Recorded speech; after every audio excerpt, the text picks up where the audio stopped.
Hello friends, welcome back to the Python programming session. In the earlier session, we had looked into the any built-in function available in Python programming language. And in today's session, let's look into the all built-in function which is available in Python programming language. So friends, what is the syntax for the all built-in function? The syntax for all built-in function is all function within parenthesis we have to pass the iterable. The iterable in this case can be a list, can be a tuple, set, string or dictionary. So we can pass any iterable to the all built-in function. And what does the all built-in function return? It returns true if all the items in the iterable evaluates to true. So if all the items present in the iterable evaluates to true, then this built-in function all returns true. Else, if even one of them evaluates to a false, then this built-in function returns false. Secondly, it returns true if the iterable is empty. In any built-in function which we saw in the previous session, it used to return false if the iterable was empty, but all built-in function returns true if the iterable is empty. So these are the 2 points which we have to remember for the all built-in function. Now let's look into some of the code examples and see how all built-in function work in Python.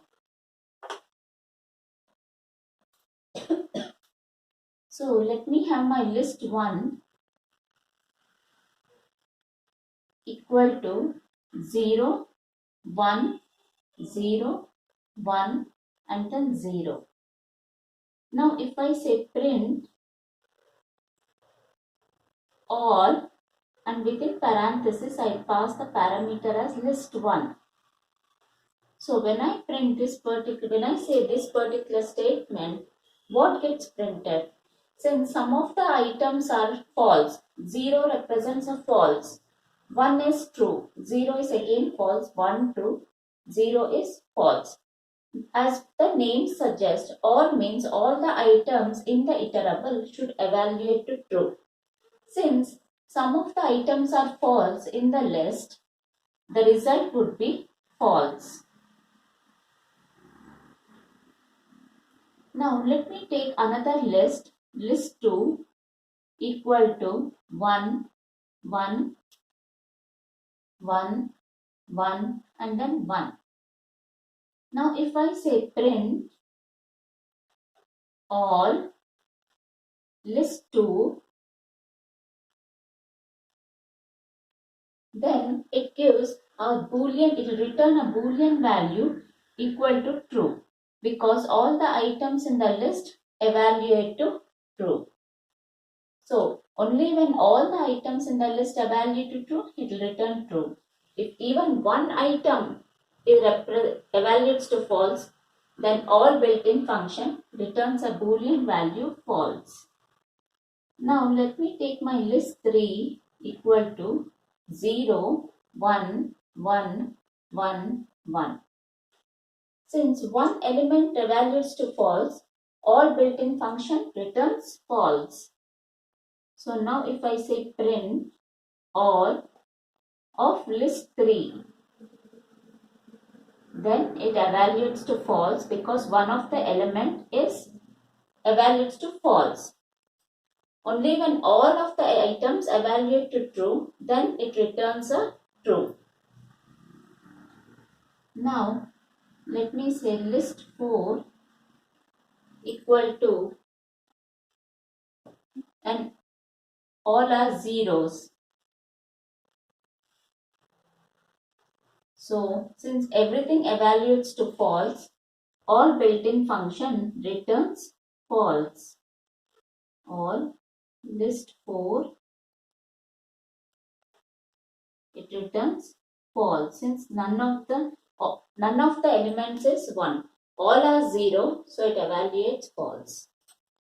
And now let me take an empty iterable. List 5 is equal to an empty list, and see what happens if we pass the all built-in function.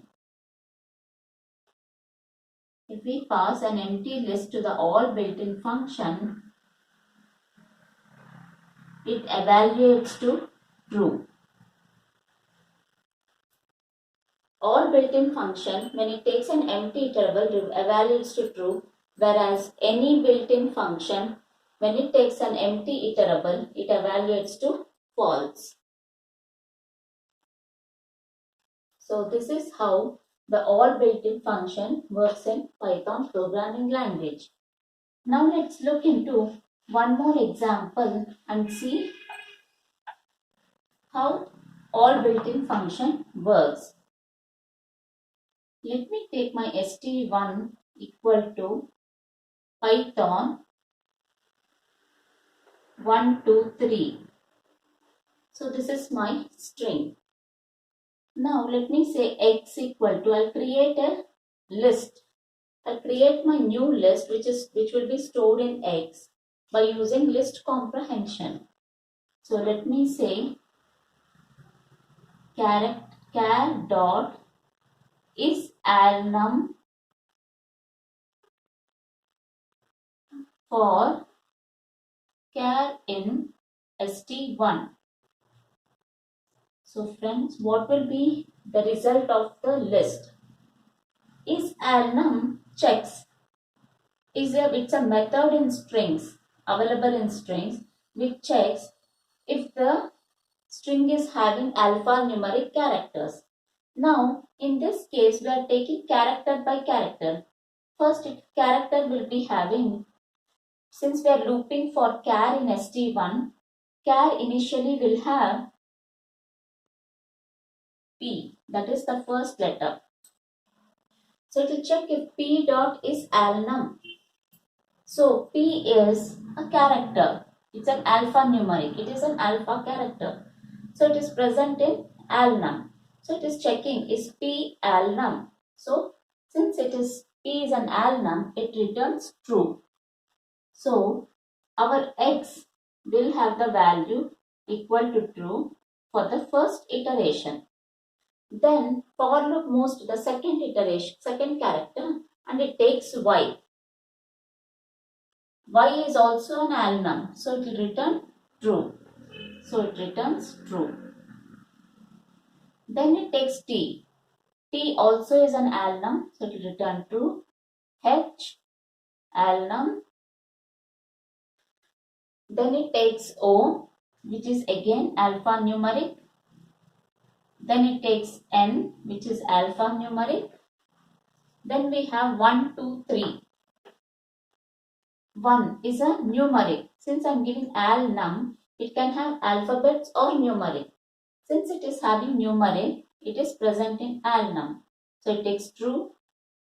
2 also takes true. And 3 also takes true. So my list will be created in this particular manner. After my list gets created, all the values are true. That is, it evaluates to true. Now if I apply my all function on this x, so now if I say print all on x, then it will return the value equal to true. Since all the items in the list evaluate to true, the final output is true. Now